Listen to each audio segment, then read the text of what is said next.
This is Rob Turbot for Boxing Social in association with Betfred. Delighted to be joined here today by Lupasuliai La'auli, Joseph Parker. Joseph, my Lord Joseph, Wamaioi. Oh, very good. Yeah. I see you've been practicing since the last time we spoke. I'm good, thanks. It's good to be here in New York for the fight coming up in the weekend, and I'm looking forward to it. Now, you are obviously here for the fight, but you're also here because you've got your own announcements. So let's start with that. You've signed a co-promotional deal with Matchroom Boxing. Just tell me a little bit about that.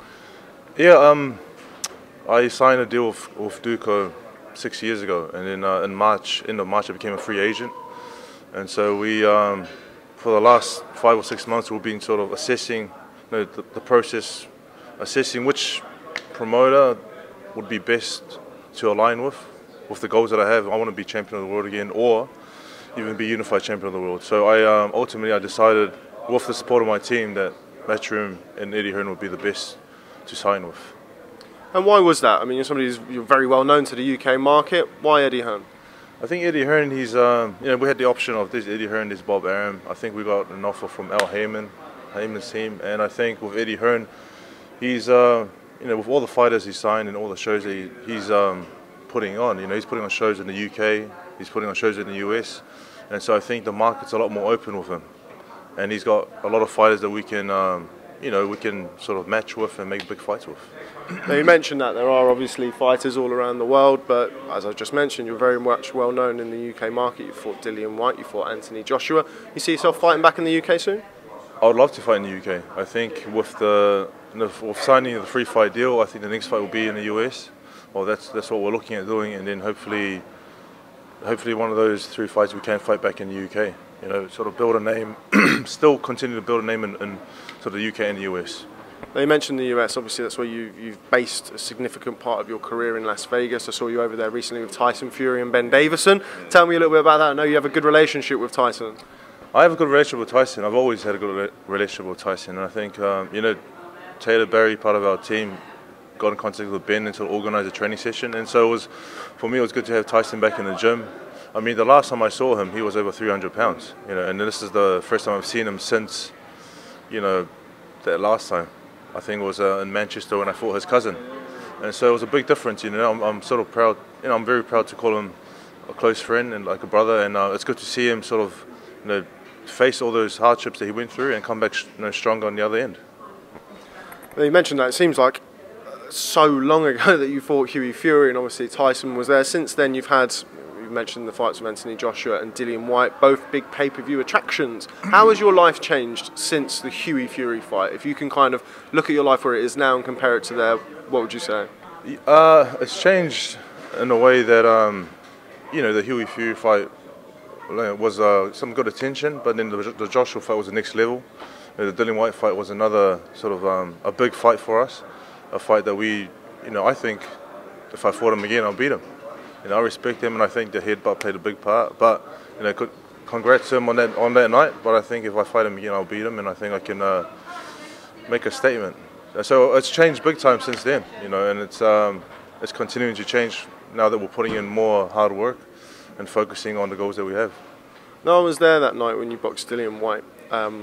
A lot of the talk, or some of the talk, should I say, after the press conference and in and amongst the media was the fact that you were coming off the back of 2 rather sizable paychecks, so I won't be as crude as to ask how big they were, but let's just say you probably got paid more than I do. The kind of feeling was, on the back of 2 such big paychecks, you're still a very young man, is the hunger and the drive still there? Just your thoughts on that.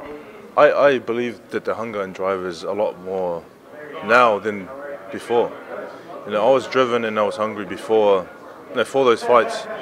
But I'll tell you the difference is I've never trained in my off time.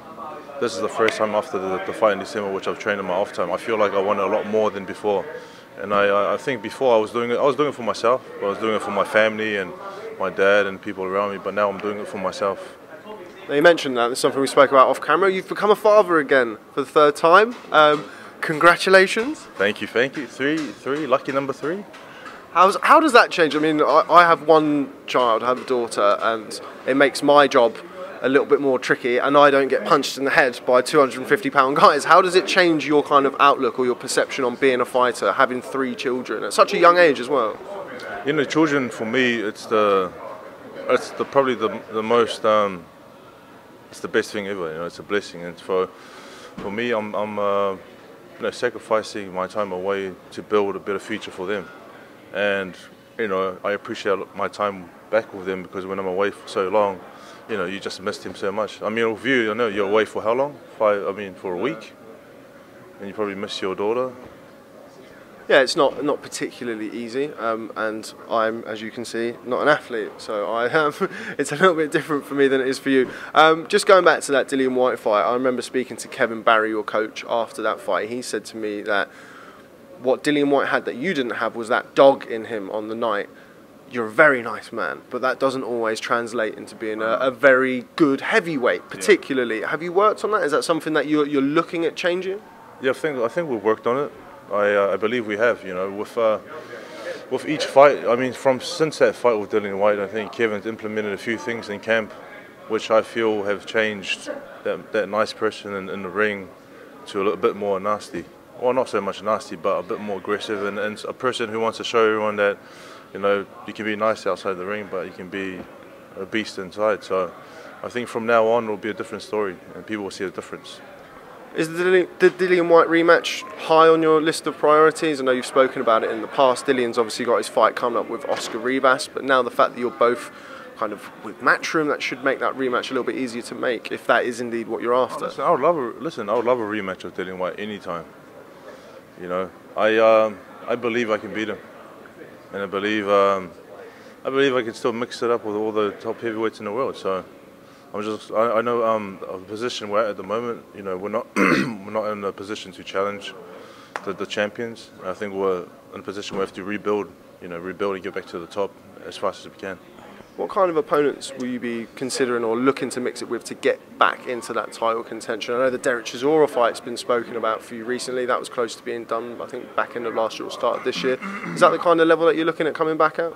Yeah, I think if we sit down as a team and discuss we can come up with a plan on who to fight to get us back to the top as soon as we can. So I think it's just about, you know, that's why we have matchmakers, and we have, you know, the coach talking to the matchmaker, and Eddie Hearn and David Higgins talking to each other to ensure that we're fighting the right guys to get back to the top.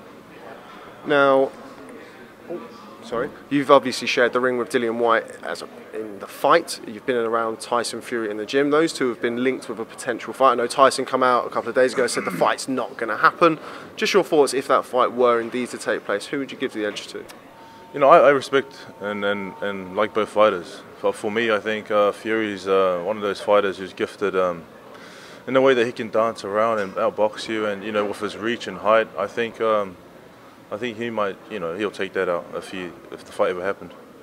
Now, as we mentioned earlier on in the interview, you are here not only to announce your deal with Matchroom, but also to watch the unified heavyweight champion, your ex-opponent Anthony Joshua, face another ex-opponent of yours in Andy Ruiz, who you picked the title up against. Just your thoughts on that fight? I think it'll be a great fight. I think it's an exciting fight. The styles will make a good fight. You know, Ruiz coming in, you know, he takes a punch to give a punch, combinations, hand speed. But then Joshua ultimately, I think, will keep him at bay with his reach, and I think he just has to box him and break him down, and I think eventually he might be able to stop him. But, you know, Ruiz, again, never been stopped, never been dropped, so it's a fight that I think the fans want to see. A lot of people have been criticising Andy Ruiz. I think it's fair to say he's not the most pleasing on the eye, by his own admission. Doesn't obviously mean he can't fight. You've been in there, you know him better than anybody. Are people underestimating him going into this fight? I think there's a lot of people are underestimating because of his size and because of his physique. But I mean, you know, I didn't underestimate him because I knew what he was going to bring when I fought him. So I know he's going to be tough. You know, he's got the whole of Mexico behind him. He's going to come with a lot of heart. But it's a tough challenge fighting someone like Joshua who's progressing each time, and also, you know, he's faced, you know, many different styles. So I think the style, when, you know, he's brought good people into camp for sparring, so it's just going to be an exciting fight. Now, you famously, when you fought Anthony Joshua, It's fair to say you weren't really allowed to work on the inside. Neither fighter was allowed to work on the inside. Do you see that as being crucial for Andy Ruiz in this fight, being able to work on the inside? I know you're different fighters, but would you say that that's pivotal for him? I think it's the only fight that Andy Ruiz can fight. I think he can't, he can't box and move, because of the sort of reach disadvantage that he has. And so I think he has to get in close, and that's the only way he's able to throw his combinations and his punches, is to get in close and be on his chest. How would you compare the two, power-wise, speed-wise? What does each one do well? What does each one not particularly do well? I think they both have great power, but if you take Ruiz's last fight, for example, he didn't, he wasn't able to drop Dimitrenko, but he's lost a lot of weight and he's got a lot of speed, but he caught him flush many times, wasn't able to drop him maybe, but I think Dimitrenko ultimately, quit on the stool. I think Joshua, with all his fights, he's knocked everyone out. I think with our style that we brought in the movement, he wasn't able to catch us, which is the reason why we didn't get dropped or knocked out.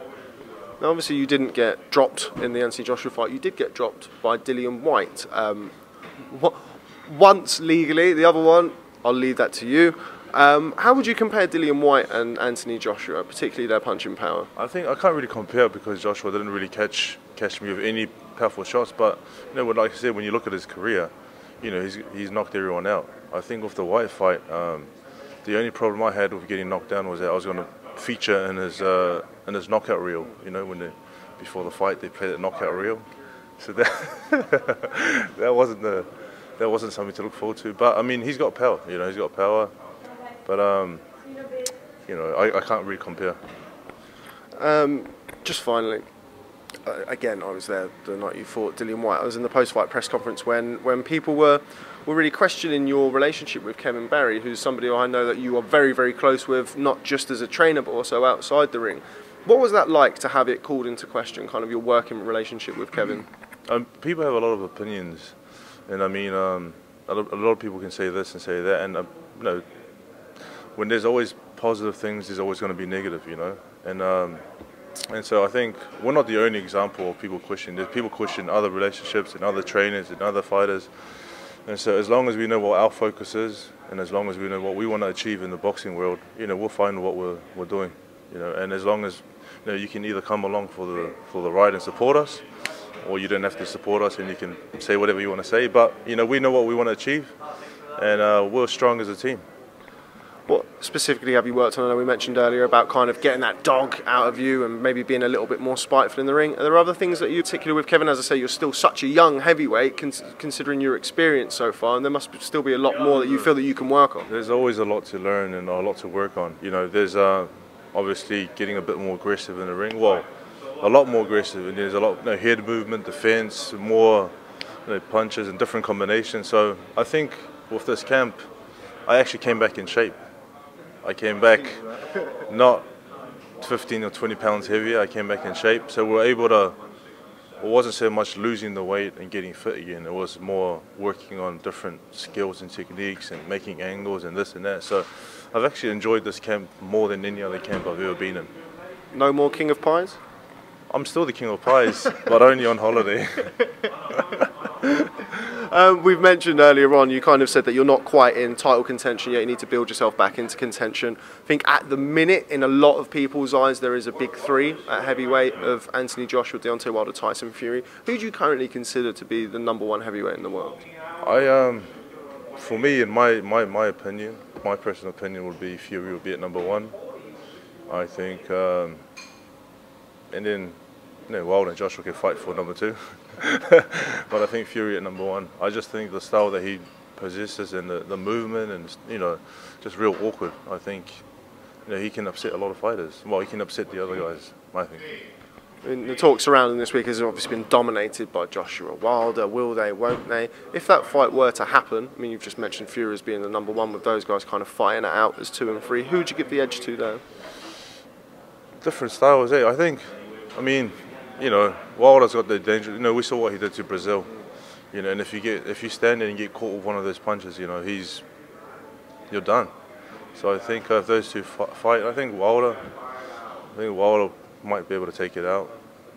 And then, but Joshua still, it's one of the things. One punch changes it all. Okay, and just before we go, you speak very well. As I mentioned, you've been in the ring with both Anthony Joshua and Andy Ruiz. Can I push you for an official Joseph Parker prediction on Anthony Joshua versus Andy Ruiz? Yeah, I think Joshua will take it out, but then I think Ruiz will take it out. Nah. I think late stoppage for Joshua.